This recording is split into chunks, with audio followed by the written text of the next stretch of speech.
বেড়ে যায়, অনাচারে, পাপে, অত্যাচারে, তখন ভগবান আবির্ভূত হন আপন মহিমায়।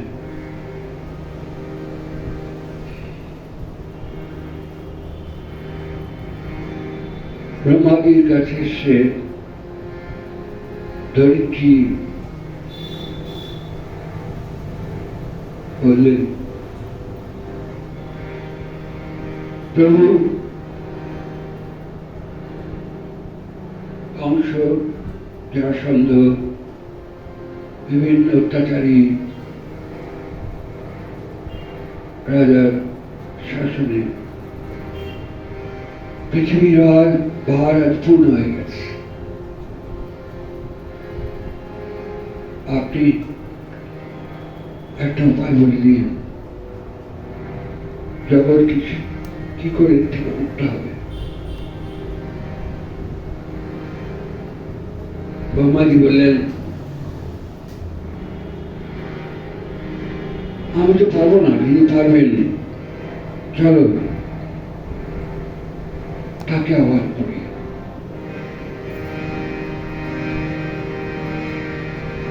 ব্রহ্মাজি শিবজিকে সঙ্গে নিয়ে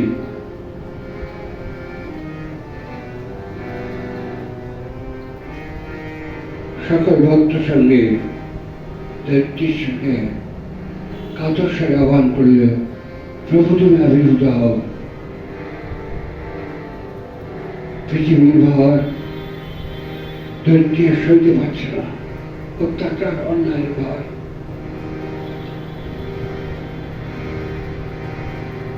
এই প্রার্থনার ফলে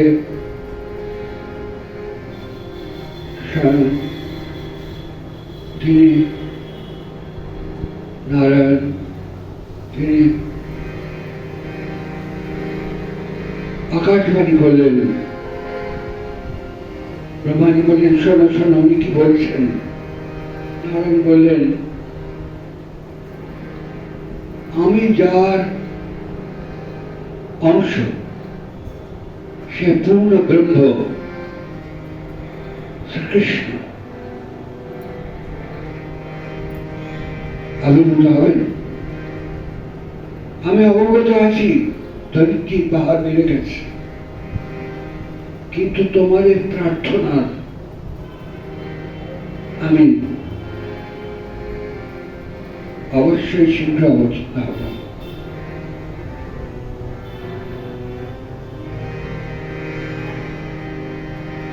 সবাই প্রতীক্ষা করে আছে কখন তিনি আবির্ভূত হবেন। আকাশ, বাতাস, পত্র, পুষ্প, মনুষ্য সমাজ সবাই প্রতীক্ষা করেছে।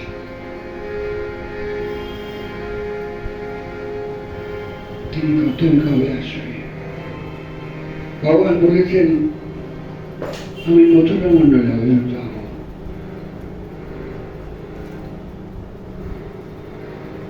তারপর আমরা সবাই জানি, কিন্তু বারবার আস্বাদন করলে ভালো লাগে। মথুরার রাজপথে বিশাল ভিড়।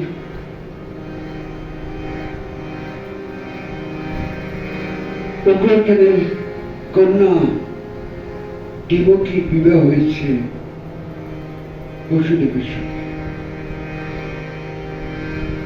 দেবকী পতিগৃহে যাত্রা করেছেন, রথ চালাচ্ছেন তার ভাই কংস। তার এত আনন্দ, রথিকে সরিয়ে দিয়ে কংস নিজে রথ চালাচ্ছে। সকলে জয়ধ্বনি দিচ্ছে। এমন সময় আকাশবাণী হলো যে, হে কংস, তুমি যাকে আজকে রথে করে নিয়ে যাচ্ছ, তার গর্ভের অষ্টম সন্তান তোমাকে বধ করবে।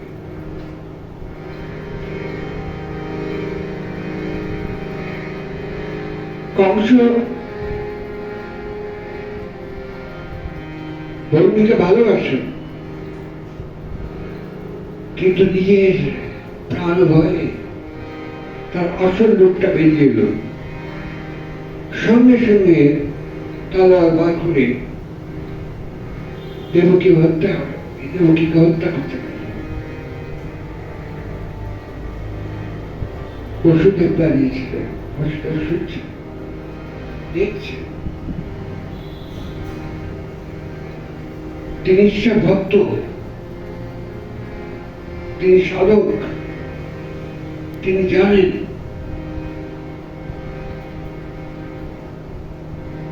কেমন করে প্রতিরোধ করতে হয়, কেমন করে।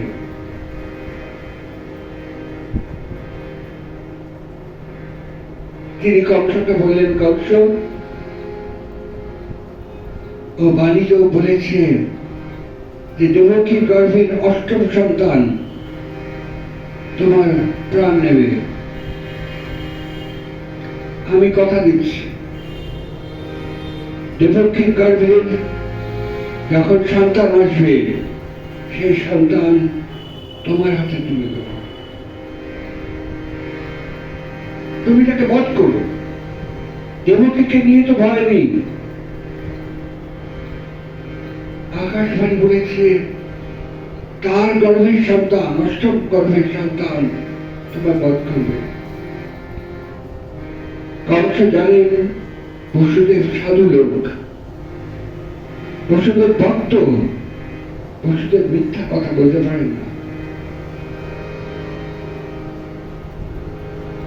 কংস দেবকীকে ছেড়ে দিলেন। ঠিক আছে। তারপরে দেবকীর যখন সন্তান হলো, প্রথম সন্তান, বসুদেব নিয়ে কংসকে তুলে দিল তার হাতে। কংস বলল, এই সন্তান তো নয়,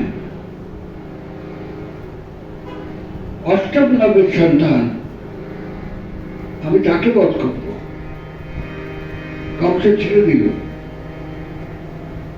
এদিকে দেবর্ষি নারদ ভাবছে যে কংস যদি এত ভালো কাজ করতে আরম্ভ করে, এত দয়া রাখাতে আরম্ভ করে, তাহলে তো ভগবানের আবির্ভাবের বিলম্ব হবে। তাই নারদ এসে কংসের কানে মন্ত্রণা দিল যে দেবকীর গর্ভে যারা আবির্ভূত হচ্ছে সবাই ভগবান ঈশ্বর, আর ওদের বিশ্বাস নেই। সন্দেহ ঢুকে দিল। মানুষ বোধহয় নিজের থেকে বেশি কাউকে ভালোবাসে না। কংস সঙ্গে সঙ্গে সে প্রথম সন্তানকে পাথরে আছাড় মেরে মারল এবং দেবকী বসুদেবকে কারারুদ্ধ করল। তারপর একটা একটা করে সন্তান হয়। বসুদেব তুলে নেন কংসের হাতে, আর কংস নিষ্ঠুর ভাবে পাথরে আছাড় মেরে তাকে বধ করে। তারপর যখন সপ্তম গর্ভের সন্তান এলো, তখন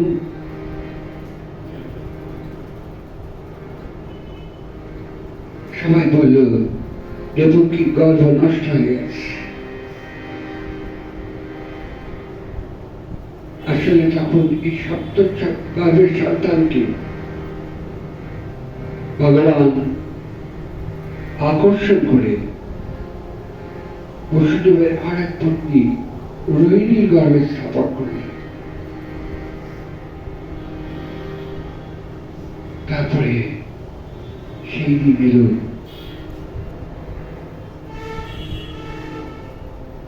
সে অষ্টম গর্ভের সন্তান। কৃষ্ণ আবির্ভূত হবেন, যোগমায়া সমস্ত পৃথিবীকে তার মায়ায় নিদ্রিত করে তোলে। সবাই নিদ্রিত হলেন, বসুদেব যোগমায়া, বসুদেব দেবকী কান্দিকে। তারপর সে কারাগৃহে জন্মালেন কৃষ্ণ ভগবান নারায়ণ, চতুর্ভুজ হয়ে জন্মালেন। দেবকী হাত জোর করে বসুদেব দেবকী স্তব করতে আরম্ভ করলেন, এটি প্রভু, তুমি যদি এই রূপে আবির্ভূত হও তাহলে তো কংস এক্ষুনি এসে তুমি বধ করবে, তুমি রূপ সম্বরণ করো। তখন নারায়ণ বললেন, বসুদেব দেবকী, তোমরা এই জন্মে নয়, জন্মে জন্মে আমার পূজা করেছ, আমার সাধনা করেছ। তোমার সাধনায় তুষ্ট হয়ে আমি তোমাদের কাছে তোমাদের বর দিতে চেয়েছিলাম, কি চাও? তখন তোমরা বলেছিলে তোমাকে চাই, তুমি যেন আমাদের পুত্র রূপে আবির্ভূত হও। আমি তখন চতুর্ভুজ রূপে দর্শন দিয়েছিলাম তোমায়, তাই সেই কথা রক্ষা করার জন্য আমি চতুর্ভুজ রূপে আবির্ভূত হয়েছি। এখন আমি রূপ সম্বরণ করছি। আবার নারায়ণ সাধারণ শিশুর মতো দেবকীর কোলে শুয়ে রইলেন, এবং তখন যোগমায়ার প্রভাবে সমস্ত জগৎ নিদ্রিত। আমরা জানি বসুদেব দেবকীকে, দেবকীর সন্তানকে সেই বৃষ্টি বিঘ্নিত রাত্রে মথুরায় নিয়ে গিয়ে যশোদার কোলে সমর্পণ করেছিলেন, এবং যশোদার একটি কন্যা সন্তান হয়েছিল। সেই কন্যা সন্তানকে উনি নিয়ে এসে দেবকী কোলে দিয়েছিলেন।